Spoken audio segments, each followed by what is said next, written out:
천사가 이르되 무서워하지 말라. 보라, 내가 온 백성에게 미칠 큰 기쁨의 좋은 소식을 너희에게 전하노라. 오늘 다윗의 동네에 너희를 위하여 구주가 나셨으니 곧 그리스도 주시니라. 아멘.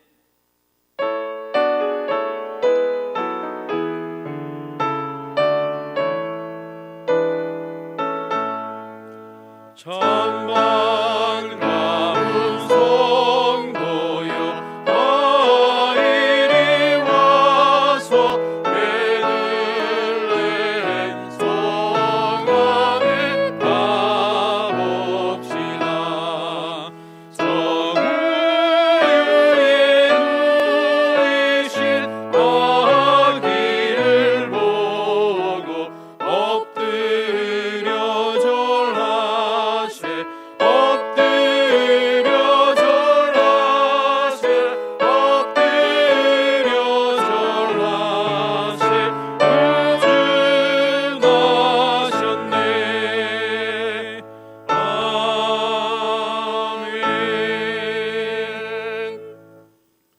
영상에 나오는 기도 제목으로 우리 함께 읽으면서 기도하도록 하겠습니다. 기도합니다. 독생자를 내어주시기까지 우리를 사랑하시는 하나님 아버지, 감사합니다. 사랑하는 성도들이 마음과 뜻을 모아 하나님께 예배드립니다. 우리의 예배를 기쁘게 받아 주옵소서. 흩어져 있는 성도들의 마음이 하나님께 집중되게 하시고 하나님의 영광과 은혜를 경험하게 하옵소서. 코로나로 어려움을 겪고 있는 교회와 목장과 성도들을 불쌍히 여겨 주옵소서. 믿음과 공동체성이 약하여지지 않게 하옵소서. 개인 경건을 통하여 믿음이 견고해지며 감사 나눔과 서로를 위한 기도로 공동체성이 회복되게 하옵소서. 나라의 지도자들과 방역 담당자들에게 지혜와 건강을 주옵소서. 코로나 사태가 진정되게 하시고 백신과 치료제 수급이 원활하여 일상생활의 은혜를 다시 누리게 하옵소서. 예배의 시작과 끝을 하나님께 부탁하오며 예수님의 이름으로 기도합니다. 아멘. 나는 전능하신 아버지 하나님, 천지의 창조주를 믿습니다. 나는 그의 유일하신 아들 우리 주 예수 그리스도를 믿습니다. 그는 성령으로 잉태되어 동정녀 마리아에게서 나시고 본디오 빌라도에게 고난을 받아 십자가에 못 박혀 죽으시고 장사된 지 사흘 만에 죽은 자 가운데서 다시 살아나셨으며 하늘에 오르시어 전능하신 아버지 하나님 우편에 앉아 계시다가 거기로부터 살아있는 자와 죽은 자를 심판하러 오십니다. 나는 성령을 믿으며 거룩한 공교회와 성도의 교제와 죄를 용서받는 것과 몸의 부활과 영생을 믿습니다. 아멘.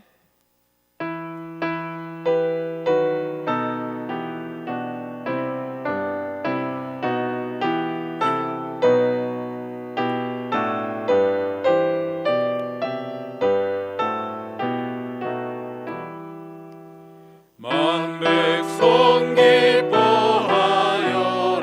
하늘의 평화가 천막 위 권세 이겨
여호와께 감사하라.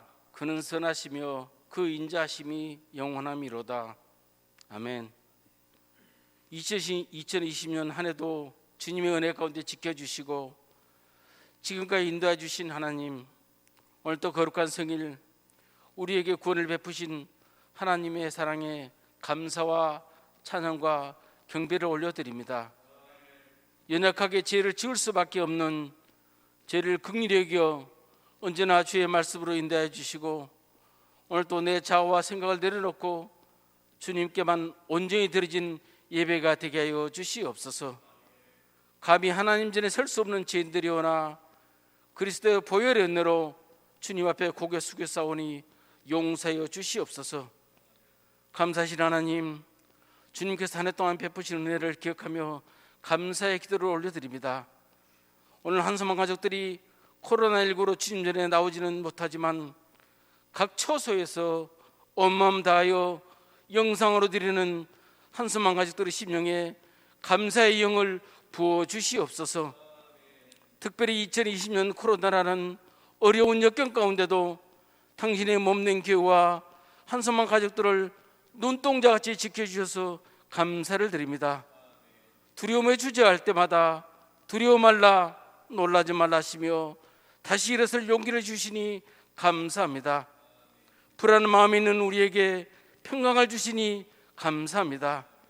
고난 중에도 소망을 주시며 날마다 승리 있게 하시니 감사합니다. 지금 이 어려움도 주님의 은혜 안에서 쉬이 지나가리라 믿습니다. 우리의 예배를 받으시는 성삼위 하나님, 비록 영상으로 드리는 예배지만 오늘 우리의 예배가 성령 하나님의 임재가 있는 예배가 되길 간절히 원합니다. 성자 예수님께 온전히 집중하는 예배가 되길 원하오며 성부 하나님께만 진심을 올려드리는 예배가 되길 간절히 기도합니다.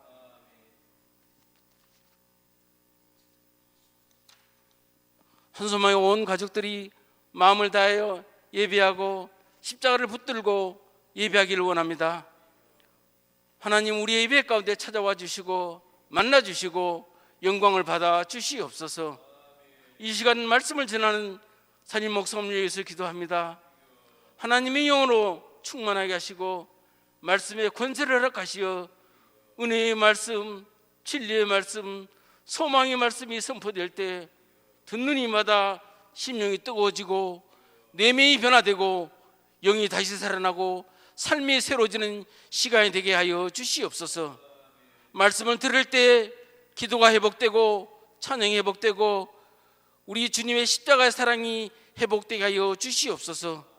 내 자신 사모님과 내 자녀 위에도 건강의 축복과 하늘의 충만한 지혜가 임하게 하여 주시옵소서. 함께 동역자시는 부목사님, 전사님, 협동목사님에게도 같은 은혜를 베풀어 주시어 한소망의 아름다운 공동체를 이루어가게 하여 주시옵소서. 긍휼히 하나님, 이 나라와 이 민족을 위해서 기도합니다. 크고 놀라우신 하나님, 이 나라와 이 민족을 사랑하셔서 오래 참으시고 자비를 베풀어 주시고 긍휼의 길을 주시니 감사합니다. 참으로 지금 대한민국은 코로나19에 대응하기도 벅찬데 국민이 분열되어 심의 염려 가운데 있습니다. 나라가 어려울 때마다 새벽을 깨우며 기도했던 믿음의 선조들을 기억합니다. 저들의 눈물과 부르짖음을 기억하며 다시 이 나라와 민족을 위해 기도하는 하나님의 백성들이 구름대처럼 일어나게 하시고 저들을 통해 이 나라와 이 민족을 향한 하나님의 꿈이 속히 이루어지게 하여 주시옵소서. 하나님, 이 땅에 가득한 분열의 영을 몰아내 주시옵소서. 가난한 자와 부한 자가 하나 되고 남과 북이 진보와 보수가 서로 존중하며 한마음 한뜻이 되게 하여 주시옵소서. 교회의 주인은 오직 하나님이심을 믿습니다. 사람이 교회의 주인이 되지 않게 하시고 교회가 세상을 위하여 기꺼이 희생하고 양보하여 하나님의 근심이 아니라 세상의 희망이 되게 하여 주시옵소서. 사랑의 하나님, 한소망 공동체를 위해서 기도합니다. 갑자기 추워진 날씨에 연로하신 어르신부터 영아부의 아이들까지 건강을 지켜 주시옵소서. 특히 코로나19로부터 보호하여 주시옵소서. 또한 우리 한소망 가족 중에 육신의 병마 싸우며 고통 중인 성도도 있습니다. 건강한 자로 고침을 받을 수 있도록 주님의 손길이 임하게 하시고, 경제적 문제로 기도하는 성도님의 기도에 응답하여 주시옵소서. 우리에게 감당할 만한 시험을 주신다고 말씀하신 주님, 주신 시험만을 바라보고 염려치 않게 하시고 고난 뒤에 주실 주님의 축복을 보는 믿음을 갖게 하여 주시옵소서. 예배의 시종을 주께 의탁하오며 이 모든 말씀, 우리를 구원하시려고 이 땅에 오신 우리 주 예수 그리스도를 받들어 간절히 기도리옵나이다. 아멘.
교회 소식 알려드립니다.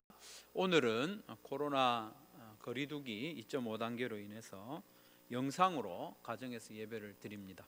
그렇지만 마음을 다하고 집중하여 예배를 잘 드리시기를 바랍니다. 성탄 감사 예배가 이번 성탄절에 있습니다. 성탄 감사 예배도 영상으로 드릴 예정입니다. 성탄 감사 예물도 준비하셔서 가정에서 예배를 드릴 때 함께 헌금을 드리면 되겠습니다.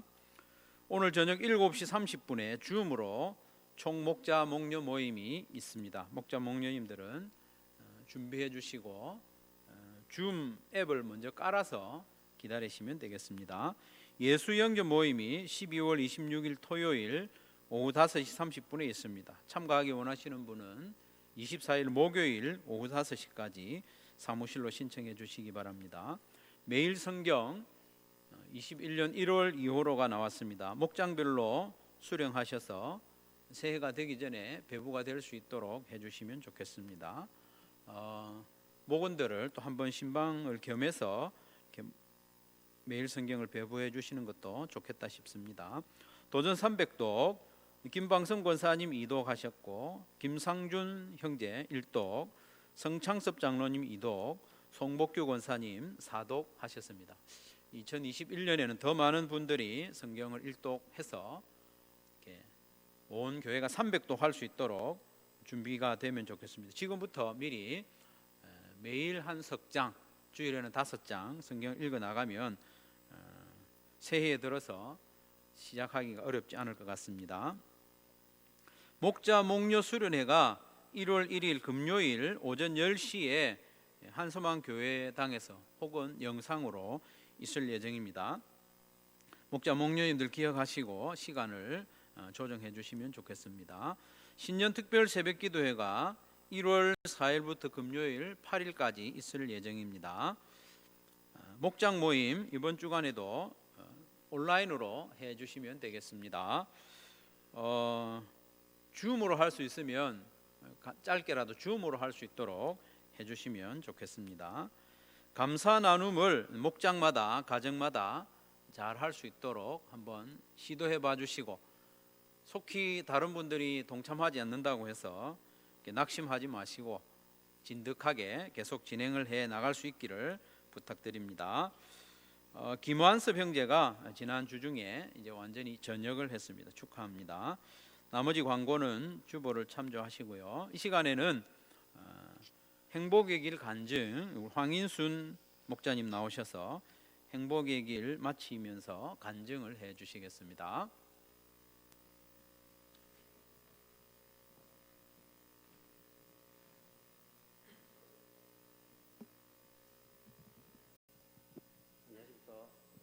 안녕하세요. 일상으로 목장 황희순 목자입니다. 먼저 코로나도 어려움 가운데 행복의 길 모든 과정을 끝까지 마무리할 수 있도록 시간과 여건을 만들어 주신 하나님께 감사의 말씀을 올려드립니다. 저는 행복의 길을 통해 각 가정마다 나의 잘못된 점, 잘하고 있는 점을 발견할 수 있었으며, 공부한 내용을 한 주간 실천해 보면서 가정과 일터에서 조금씩 변화하고 있는 저를 발견할 수 있었습니다. 그리고 일상 중에 만나는 사람들하고 소통이 원만해지고 관계가 회복되면서 짜증 불만보다는 긍정적인 표현으로 변화되고 있음을 알 수 있었으며, 저의 부족했던 모습이 드러나고 이를 극복하는 방법도 배울 수 있어서 한층 업그레이드 되는 삶을 살게 되어 좋았습니다. 또한 모든 가정이 소중하고 좋았지만 팔과 감사하기를 통해 감사하는 연습을 하면서 기쁨, 사랑하는 마음이 넘쳐났으며, 일터에서는 나보다 남을 배려하는 마음으로 힘들었던 직장 생활이 줄거지는 경험을 하고 있으며, 특히 최근 목장에서 오늘의 감사와 내일의 소원 나눔을 통해 축복과 위로가 되는 행복한 시간을 보내고 있습니다. 저는 행복의 길을 하는 동안 각 가정마다 나에 대해 잘 모르고 지냈던 것들을 끄집어내어 구체적으로 살펴보고, 목사님과 나눔을 통해 나의 문제가 칭찬과 격려, 사랑으로 변화되었으며, 마음이 평온해지면서 주변을 둘러보는 여유도 생겨났으며, 함께 나눌 수 있는 대상도 찾게 되었습니다. 이와 같이 행복의 길은 상처받은 마음이 치유되는 만병통치약 같았습니다. 현재 저는 주중에 서울에 머무는 시간이 많다 보니 먼저 직원하고 행복의 길을 해야겠다는 생각을 하였고, 현재 직원하고 행복의 길을 하고 있습니다. 믿음이 없는 직원이지만 첫 시간 소통을 위한 대화를 통해 마음을 열고 나눔을 통해 속마음까지 알게 되었고, 서로를 축복과 위로할 수 있어서 좋았습니다. 또한 이러한 나눔을 할 수 있는 곳이 목장인 것과 하나님이 어떤 분인지 알려줄 수 있어서 좋은 것 같습니다. 앞으로 주말에 시간이 허락하게 된다면 목원하고 행복의 길을 하려고 합니다. 아울러 행복의 길은 정말 재미있고 아름다운 마음과 행동을 생활 속에서 경험하고 주변에 있는 사람들하고 직접 나눔을 통해 행복해질 수 있는 복된 시간인 것 같습니다. 함께 행복의 길을 통해 자신의 변화를 경험하고 여러분이 있는 곳에서 행복의 전도사로 세워졌으면 하는 바람입니다. 마지막으로 매주 행복의 길 과정마다 인도자로 함께 수고해 주신 김창환 목사님께 감사드리며, 지금까지 부족한 저의 간증을 들어주셔서 감사드립니다.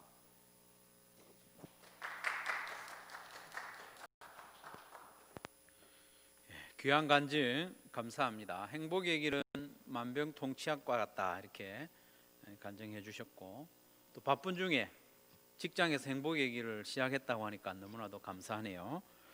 우리 하나님 말씀 같이 보겠습니다. 오늘은 마태복음 2장 1절부터 12절까지 말씀을 보시겠습니다. 마태복음 2장 1절에서 12절 말씀 제가 봉독해 드리겠습니다. 헤로드 왕 때에 예수께서 유대 베들레헴에서 나심에 동방으로부터 박사들이 예루살렘에 이르러 말하되 유대인의 왕으로 나신 이가 어디 계시냐? 우리가 동방에서 그의 별을 보고 그에게 경배하러 왔노라 하니 헤로드 왕과 온 예루살렘이 듣고 소동한지라. 왕이 모든 대제사장들과 백성의 서기관들을 모아 그리스도가 어디서 나겠느냐 물으니 이르되 유대 베들레헴이오니 이는 선지자로 이렇게 기록된 바 또 유대 땅 베들레헴아 너는 유대 고을 중에서 가장 작지 아니하도다. 내게서 한 다스리는 자가 나와서 내 백성 이스라엘의 목자가 되리라 하였음이니이다. 이에 헤롯이 가만히 박사들을 불러 별이 나타난 때를 자세히 묻고 베들레헴으로 보내며 이르되 가서 아기에 대하여 자세히 알아보고 찾거든 내게 고하여 나도 가서 그에게 경배하게 하라. 박사들이 왕의 말을 듣고 갈새 동방에서 보던 그 별이 문득 앞서 인도하여 가다가 아기 있는 곳 위에 머물러 서 있는지라. 그들이 별을 보고 매우 크게 기뻐하더라. 집에 들어가 아기와 그의 어머니 마리아가 함께 있는 것을 보고 엎드려 아기께 경배하고 보배합을 열어 황금과 유향과 모략을 예물로 드리니라. 그들은 꿈에 헤롯에게로 돌아가지 말라 지시함을 받아 다른 길로 고국에 돌아가니라. 아멘. 사랑하는 성도 여러분, 성경의 전체적인 주제를 한마디로 요약하면 하나님의 나라다 이렇게 할 수 있습니다. 하나님의 나라. 하나님의 나라 이렇게 하니까 뭔가 좀 어렵게 느껴지는 분들이 있을 수도 있는데요. 하나님의 나라는 아주 뜻이 쉽습니다. 하나님의 나라란 하나님이 왕으로 다스리는 나라입니다. 아주 쉽죠. 하나님의 나라는 하나님이 왕으로 다스리는 나라, 하나님이 주인이신 나라를 말합니다. 하나님이 창조하신 세상은 본래 하나님이 왕이셨죠. 하나님이 모든 것의 주인이셨습니다. 온 세상을 하나님의 뜻대로 창조하셨고 또 하나님의 뜻대로 다스렸는데 만물이 그의 다스림에 즐거이 순종했습니다. 그런데 사탄이라는 놈이 사람을 유혹해서 범죄하게 되죠. 그 죄의 본질은 하나님을 왕으로 인정하지 않는 겁니다. 나는 하나님의 다스림과 하나님의 질서에 매이고 싶지 않다, 그런 마음이죠.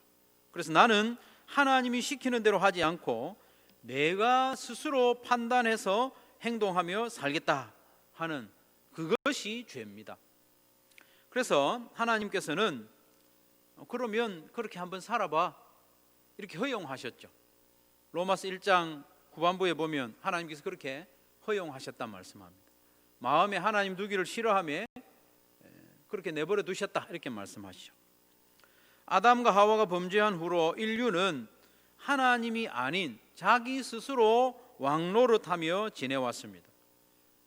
스스로 왕노릇하는 듯 했지만 사실은 사탄이 왕인 세상을 살아온 거죠. 스스로 왕노릇하려 했지만은 점점 더 비참해진 것이 인류의 역사입니다. 그런 절망적인 이 세상에 하나님이 개입을 하셨습니다. 하나님이 전쟁을 걸어오신 겁니다. 죄악으로 가득한 인생들, 사탄의 종노릇하는 인생들을 다시 되찾아서 자기 백성으로 삼으시려는 해방 전쟁을 시작한 거죠. 그 본격적인 전쟁의 시작이 바로 예수님의 탄생입니다. 예수님의 탄생. 사탄이 왕인 이 세상에 예수님이 왕으로 들어오신 겁니다.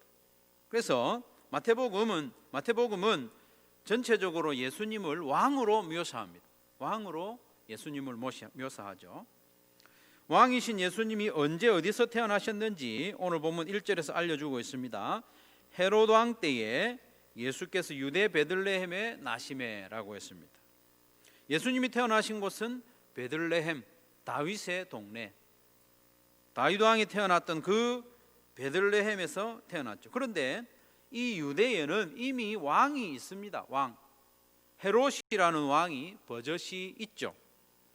헤롯은 유대인도 아닌데 유대인의 왕으로 지금 다스리고 있는 거예요. 헤롯은 유대인과 앙숙인 에돔 사람입니다. 에돔 사람. 유대인이 아닌 에돔 사람이 유대의 왕이 되었다는 것은 유대인들에게는 스스로 왕을 세울 주권이 없다는 뜻이죠.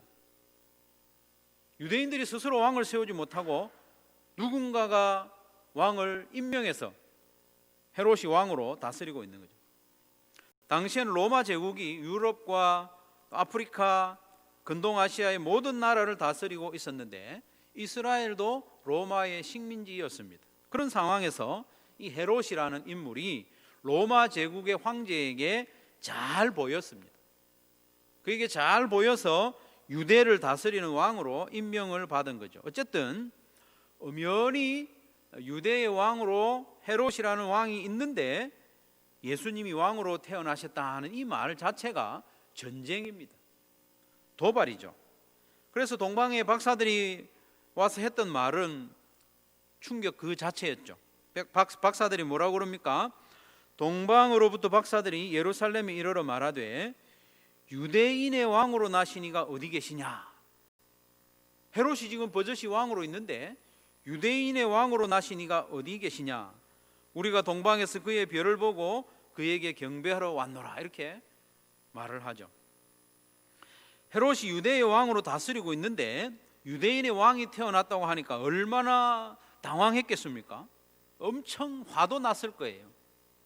그래서 3절에 보면 헤롯 왕과 온 예루살렘이 듣고 소동했다고 했습니다. 난리가 났다는 거예요. 이렇게 예수님의 탄생은 그 자체가 전쟁입니다. 해방전쟁. 당시 헤롯 왕은 성질이 매우 괴팍하고 잔인했습니다. 매우 잔인했습니다. 그래서 자기에게 거슬린다고 아내인 미리암네를 죽여버립니다.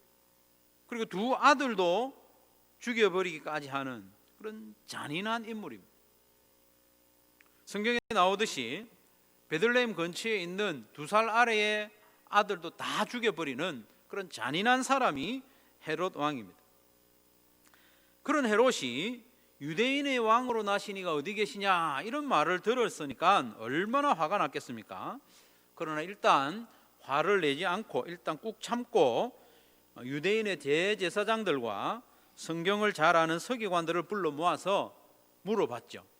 그리스도가 어디서 나겠느냐 이렇게 물었어요. 그렇게 물었을 때 답은 금방 나왔습니다.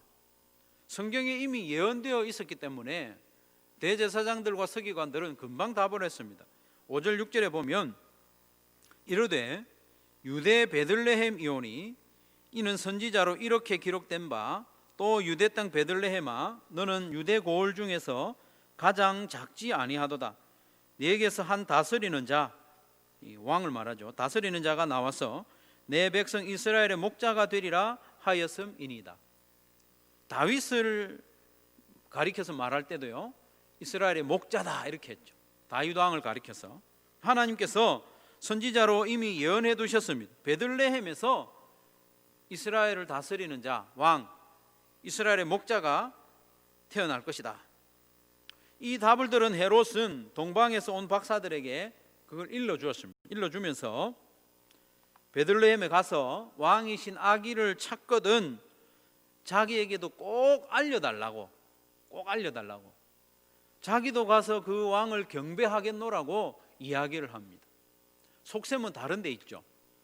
그 왕으로 나신 아기를 죽여버리겠다는 그 속셈으로 그렇게 이야기한 거죠. 헤롯 왕의 말을 듣고 베들레헴으로 이 박사들이 출발을 하는데 지금까지 박사들을 인도하던 별이 탁 갑자기 나타난 거예요. 그러면서 아기 예수님이 계신 곳까지 인도를 해 주었다고 합니다. 박사들은 예수님이 계신 집에 들어가서 아기 예수님과 또 그 어머니 마리아가 함께 있는 것을 보고 아기께 경배했다고 기록을 하고 있습니다. 11절 말씀에 보면 집에 들어가 아기와 그의 어머니 마리아가 함께 있는 것을 보고 엎드려 아기께 경배하고 보배합을 열어 황금과 유향과 모략을 예물로 드렸다고 했습니다. 아기 예수님께 참 다 큰 어른들이, 높은 신분의 박사들이 땅에 엎드려서 경배했다는 것은 그분을 왕으로 인정했다는 것입니다. 그러면서 예물을 드렸죠. 황금과 유향과 모략을 예물로 드렸다고 했습니다. 그런데 이런 모습들을 구약 성경에서 이미 예언해 두고 있습니다. 이사야 60장 1절에서 6절 말씀에 보면 이 땅에 그리스도가 오면 열방의 지도자들이 와서 황금과 유향을 예물로 드릴 것이다, 이렇게 예언을 해 두었는데 그 예언이 이렇게 그대로 이루어진 거죠. 그리고 열방에서 와서 그리스도에게 예물을 드리는 이 모습을 스바 여왕이 솔로몬 왕에게 와서 예물을 드린 것과 비유해서 이렇게 설명을 하고 있는 것이죠. 예수님이 왕으로 오실 것인데 그때는 구원의 문이 열방에 활짝 열린다는 겁니다. 열방의 지도자들, 왕들이 와서 예물을 드린다는 것은 열방으로부터 구원받는 자들이 온다는 것입니다. 예물을 가지고 와서 경배할 것을 예언해 두었습니다. 그렇기 때문에 예수님은 유대인의 왕으로 나셨지만 사실상 온 세상 열방의 왕으로 오셨다는 말씀입니다. 이렇게 박사들이 왕으로 오신 예수님께 경배를 한 이후에 고국으로 돌아갈 때는 꿈에 하나님의 지시를 받아서 헤롯에게로 가지 말고 다른 길로 가거라 해서 다른 길로 간 거예요. 그래서 이 박사들의 소식을 기다리던 헤롯이 아무 소식이 없으니까 그 이후에 이제 베들레헴 근처에 있는 모든 아들들을 죽이는 그런 잔인한 짓을 행하죠. 그러면 성도 여러분, 이 박사들을 인도하던 별들이 잠시 사라졌다가 다시 나타나지 않습니까? 왜 그랬는가? 결국 이 박사들을 베들레헴까지 별이 인도하는데 왜 중간에 갑자기 별이 사라졌다가 이 박사들로 하여금 예루살렘에 들어갔다 나오게 했는가? 그건 이유가 있죠. 왜 그렇게 하셨는가 하면 헤롯 왕, 이 세상의 왕에 대한 선전포고입니다. 내가 지금은 왕으로 다스리고 있지만은 진짜 왕이 왔다는 거예요. 유대인의 왕이 태어났다는 겁니다. 그 선전포고를 합니다. 선전포고를 하면 위험이 따르죠. 그러나 그 모든 위험 가운데서도 하나님이 넉넉하게 승리하실 줄로 하실 것이기 때문에 선전포고를 미리 하는 겁니다. 헤롯 왕이 예수님을 죽이고 싶어 했지만 죽이지 못하는 거죠. 그리고 예루살렘에 들어가서 이렇게 유대인의 왕으로 나신 이가 어디 있느냐 물어보게 한 것은 대제사장들과 또 유대인들의 지도자들에게 약속의 왕 그리스도가 오셨다는 것을 선포하는 거죠. 선포. 그리고 마태복음 전체에서 예수님을 왕으로 묘사한다고 했는데요, 1장 1절에서부터 보면 그것이 강조되고 있습니다. 예수님이 왕으로 오셨다는 것을 말씀하고 있죠. 마태복음 1장 1절에 보면 아브라함과 다윗의 자손 예수 그리스도의 계보라, 이렇게 기록이 되어 있는 한글 성경에 그렇게 되어 있는데 원문 성경에 보면 이 어순이 좀 다릅니다. 어순이 달라요. 어순이 어떻게 되는가 하면 이건 책이다, 계보다, 예수 그리스도의 계보다, 다윗의 자손, 아브라함의 자손, 이렇게 어순이 이렇게 되어 있습니다. 상당히 의도적입니다. 다윗의 자손 그리고 아브라함의 자손, 예수 그리스도의 계보다, 이렇게 설명을 하고 있죠. 여러분 아시다시피 아브라함이 다윗보다 훨씬 더 조상입니다. 그렇지 않습니까? 아브라함은 믿음의 조상이고 이스라엘의 기원입니다. 그런데 마태는 굳이 그 아브라함보다 다윗을 먼저 언급하고 있다는 것입니다. 다윗의 자손이라는 것, 예수님이. 왜 그렇게 했을까요? 다윗이 왕이었기 때문입니다. 지금 태어난 예수님이 그 다윗의 자손으로 왕으로 태어나셨다, 그겁니다. 예수님은 아브라함의 자손이기도 하지만은 다윗이 강조하는 바로는 다윗의 왕, 다윗왕 후손, 다윗왕의 후손으로 예수님이 오셨다, 왕으로 오셨다는 것을 강조하기 위해서 다윗과 아브라함의 자손 예수 그리스도의 계보다, 이렇게 마태복음 1장 1절을 시작하는 거죠.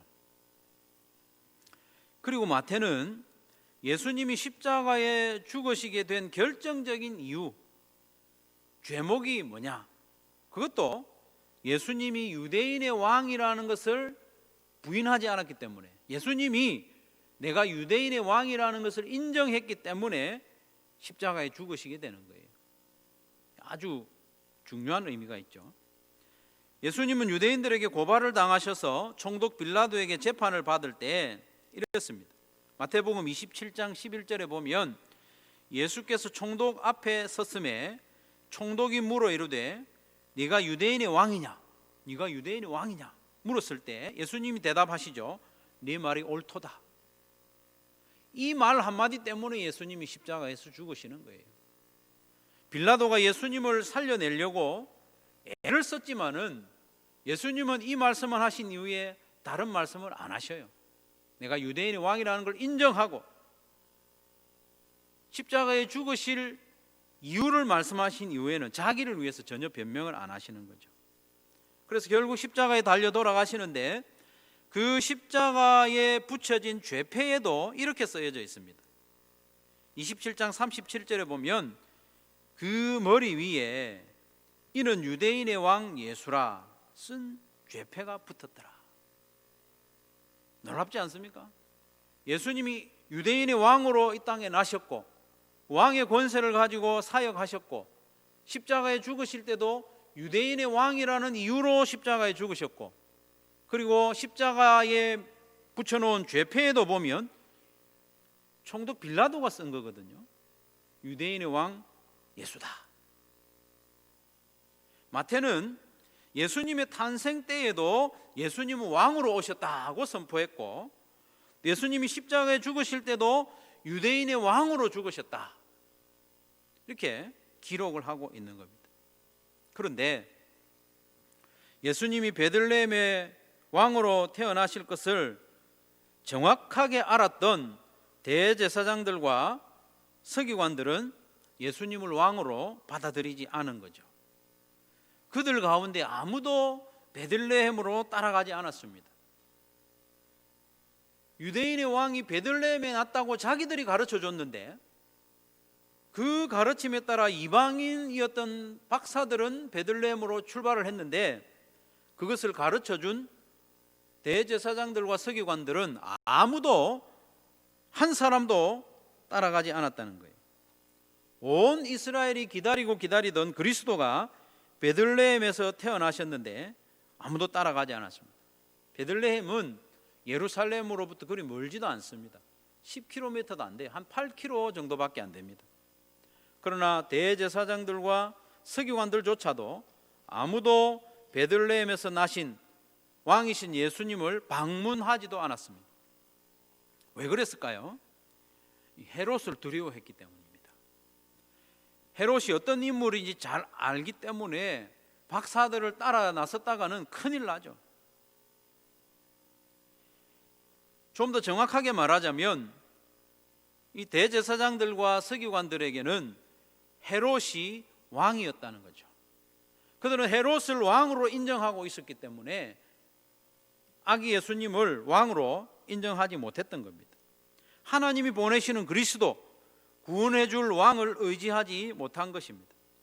에돔 사람 헤롯 왕의 그늘 아래서 지금 누리고 있는 부귀와 영화를 포기할 마음이 없었던 겁니다. 그들의 왕은 세상이었고 그들의 왕은 헤롯이었던 겁니다.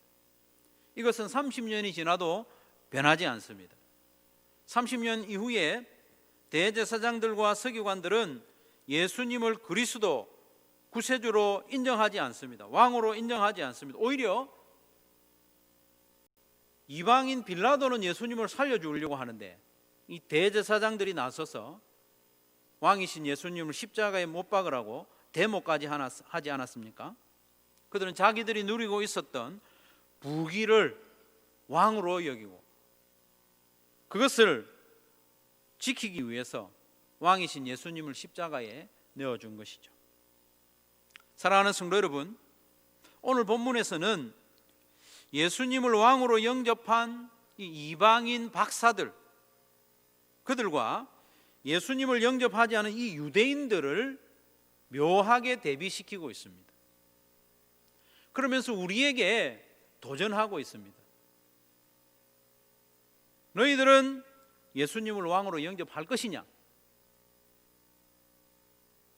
성도 여러분, 여러분은 예수님을 왕으로 모시고 있습니까? 예수님을 왕으로 영접하고 있습니까? 성탄절을 며칠 앞두고 우리는 구세주 예수님의 탄생을 기뻐하고 감사하는 것 당연합니다. 예수님을 구세주로 영접하는 것, 그로 인하여 기뻐하고 감사하는 것 당연합니다. 그러나 거기에 머물러서는 안 되고 한 걸음 더 나아가서 이번 성탄절에는 예수님이 우리의 왕으로 오셨음을 인정하고 받아들이는 복된 성탄절이 되기를 바랍니다. 예수님은 우리를 죄에서 구원하러 오셨을 뿐만 아니라 구원한 이후에 우리의 왕으로 우리를 거느리고 우리를 다스리기 위해 오신 것이죠. 그런데 예수님을 믿는 성도들 중에서도 예수님을 구세주로는 영접하지만, 기꺼이 나를 구원해 주시는 구세주로는 영접하지만 왕으로, 주인으로는 모셔드리지 않는 이들이 적지 않다는 겁니다. 그 삶을 보면. 물론 종말에는 결국 우리가 구세주이신 예수님을 영원히 왕으로 모시고 살게 될 겁니다. 예수님이 재림하시고 하나님의 나라가 완성되면 우리는 그렇게 할 겁니다. 영원히 왕으로 모실 겁니다. 하지만 지금이 중요합니다. 하나님의 나라가 이미 임했으나 아직은 완성되지 않은 지금 우리가 예수님을 왕으로 모시고 살아가야 하는 것이죠. 그러면 어떻게 하는 것이 예수님을 왕으로 인정하고 왕으로 모시고 사는 것일까? 어떻게 하는 것이 예수님을 나의 주인으로 모시고 사는 것일까? 왕이신 예수님의 명령에 순종하며 사는 겁니다. 왕의 명령, 예수님의 다스림을 받으며 사는 것이 예수님을 왕으로 모시고 사는 것이죠. 내가 누구의 명령에 순종하느냐를 보면 내가 누구를 왕으로 모시고 사는지를 잘 알 수 있죠. 성도 여러분, 진실로 여러분의 왕은 누구입니까? 여러분의 왕은 누구입니까? 혹시 아직 여러분 자신이 왕 노릇하고 있지는 않습니까? 내 모든 것을 내가 스스로 결정하고 내가 판단하고 내 기준에 따라서 살려고 하고 있지는 않느냐 하는 겁니다. 아니면 사탄이 이미 장악한 세상의 문화나 세상의 즐거움이나 세상의 가치나 세상의 풍조가 여러분의 왕노릇하고 있지는 않는지 점검해 봐야 됩니다. 왕으로 오신 예수님이 나신 이 성탄절에 정말 잘 분별해야 됩니다.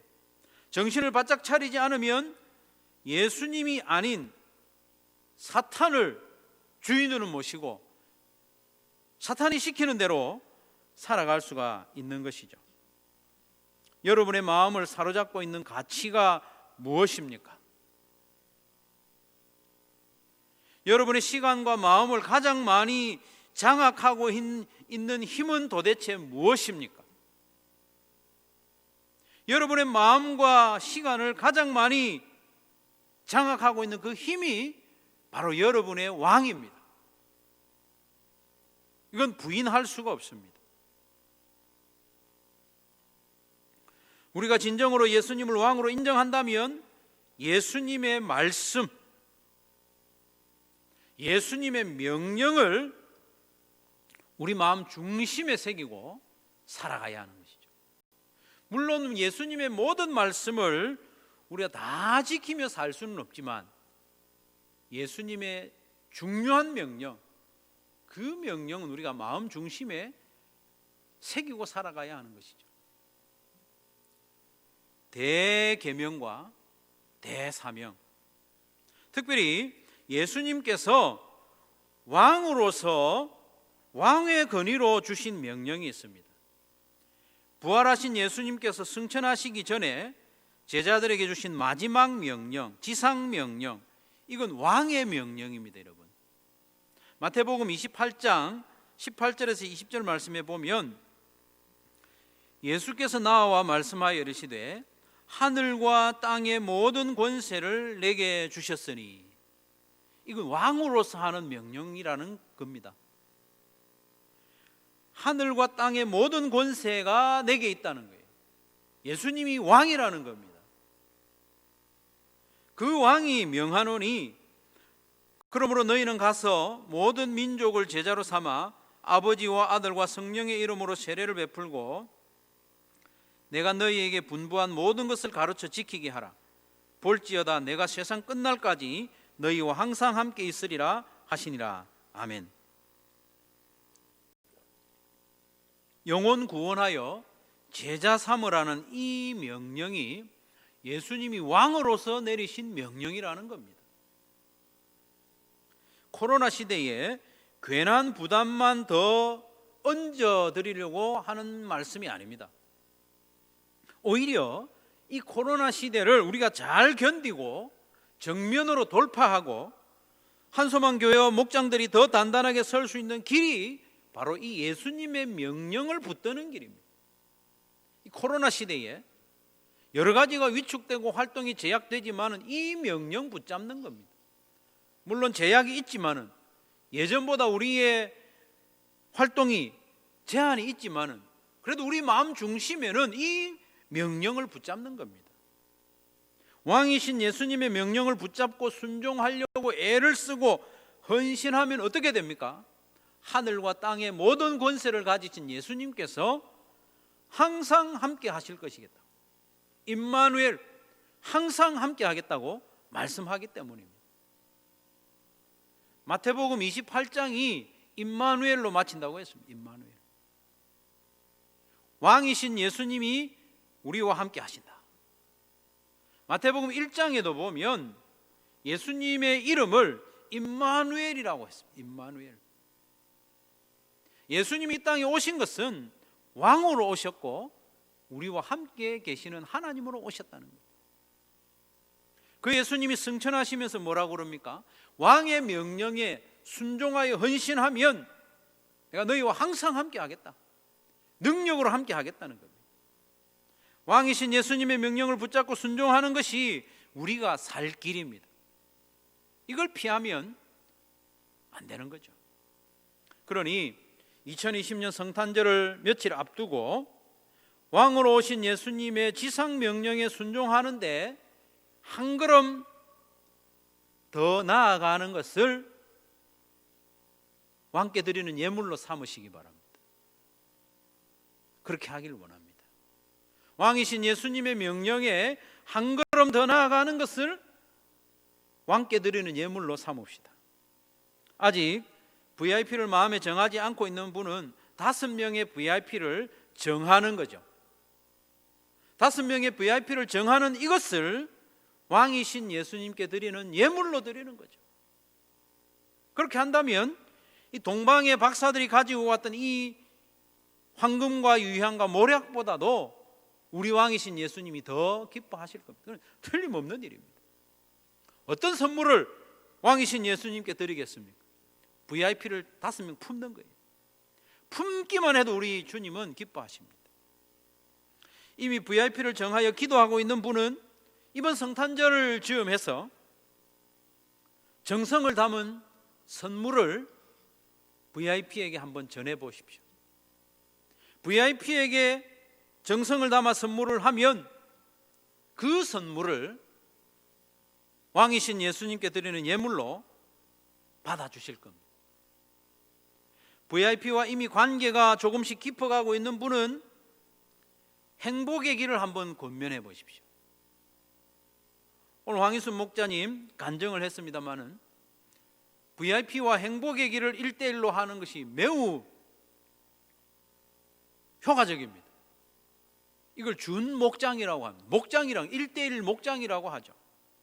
행복의 길을 10주간 1대1로 하면서 자연스럽게 예수님을 소개할 수 있습니다. 자연스럽게. 행복의 길이 여의치 않다면 1대1로 감사 나눔을 시작하는 것도 좋습니다. 1대1로 감사 나눔을 하는 거죠. 내게 있는 감사의 제목을 VIP에게 자주 보내는 겁니다. 그리고 감사의 이유에 VIP의 상황을 언급하는 것 더 좋습니다. 오늘의 감사, 내일의 소원을 나눌 때에 내일의 소원의 내용을 VIP의 형편을 두고 기도하는 거죠. 그럼 어떤 역사가 일어나겠습니까? 우리 하나님께서 그 기도에 응답해 주시는 거예요. 그러면 그 VIP는 하나님의 능력을 경험하게 되는 거죠. 이런 과정을 통해서 한 영혼을 주님께 인도하고 목장에서 함께 제자로 세워나가는 이 일이 왕이신 예수님의 명령에 순종하는 길입니다. 전에도 말씀드렸습니다마는 영혼 구원의 열매가 얼마나 많이 맺히느냐, 여기에는 절대 매이지 마시기 바랍니다. 열매가 얼마나 맺혔느냐, 거기에 매이기 시작하면 부담이 되고 즐거움이 사라집니다. 금방 지치게 되는 거죠. 다만 왕이신 예수님의 명령에 순종하여 영혼 구원하기 위해서 VIP를 5명 정하고 그를 위해서 기도하고 또 무시로 사랑으로 섬기고 행복의 길이나 목장으로 초대하면서 그 VIP가 예수님을 만나도록 도와주는 그런 과정의 삶을 살고 있는 것이 중요한 겁니다. 왕이신 예수님의 그 명령에 내가 순종하려고 애를 쓰는 그 삶을 사는 것이 중요합니다. 그러면 됩니다. 그러면 예수님을 왕으로 모시고 그의 백성으로 살고 있는 거죠. 성탄절을 며칠 앞둔 오늘 한번 마음에 결단하시길 바랍니다.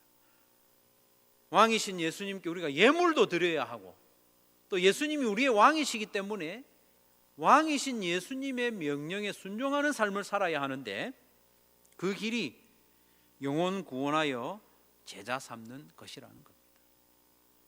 영혼 구원하여 제자 삼는 이 걸음에 한 걸음, 한꺼번에 여러 걸음이 아니어도 됩니다. 한 걸음, VIP를 아직 안 정한 분은 5분 정하고 이미 정하신 분은 기도하는 중에 그 VIP에게 이번 성탄절에 작은 선물을 한번 전달하고, 관계가 이미 시작된 분들은 행복의 길이나 감사 나눔으로 좀 더 깊은 복음을 전할 수 있는 관계로 들어가도록 애를 쓰는 것, 이게 왕으로 오신 예수님께 드리는 예물이 되는 거죠.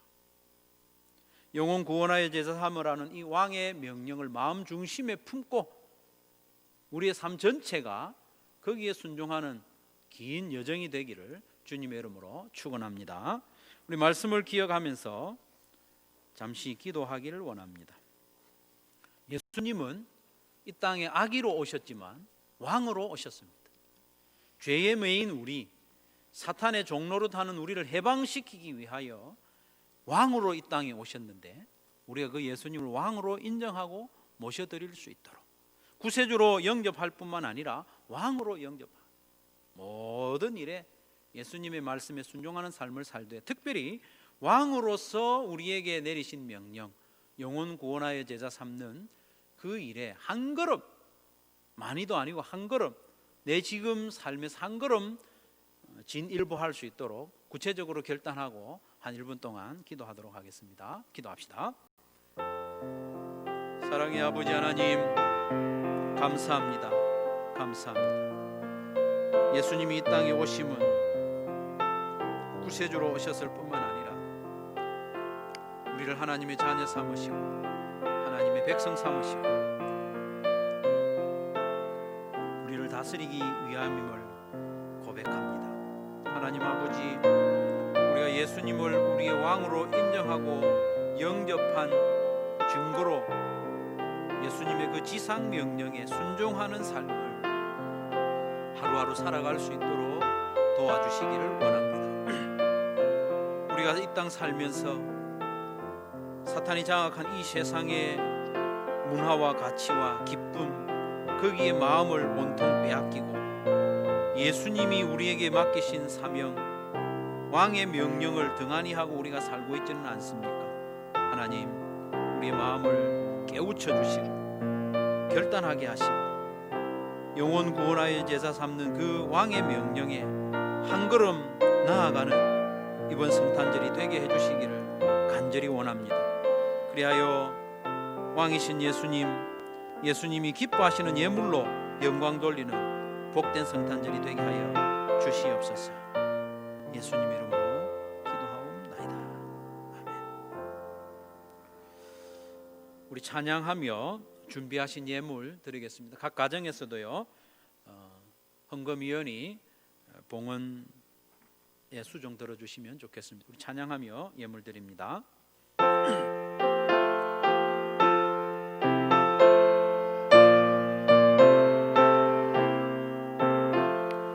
예수 말씀하시기를 누가 오늘 일할까 곡식이 더 거둘 때니 누가 추수하리요 구원상을 주시려고 일할 사람 부르니 주의 직분 맡으려고 대답하리 누구냐 멀리 가서 이방 사람 구원하지 못하나 내 집 근처 다니면서 번질 죄인 많도다 천사같이 말 못하고 바울같이 못하나 예수께서 구속함을 힘을 다해 전하세 죽을 사람 구하라고 예수 너를 부르니 힘이 없어 못한다고 핑계하지 말아라 주가 주신 직분 맡아 항상 기뻐 지키고 부르실 때 대답할 말을 보내주소서. 주 예수 그리스도의 크신 은혜와 하나님 아버지의 무한하신 사랑과 성령의 교통하심이 왕으로 오신 예수님을 우리의 참된 왕으로 모셔드리면서 그 왕의 명령대로 영혼 구원하여 제자 삼는 그 삶으로 예물 삼기로 다짐하는 사랑하는 모든 성도들의 심령 위에 항상 같이 있을지어다. 아멘.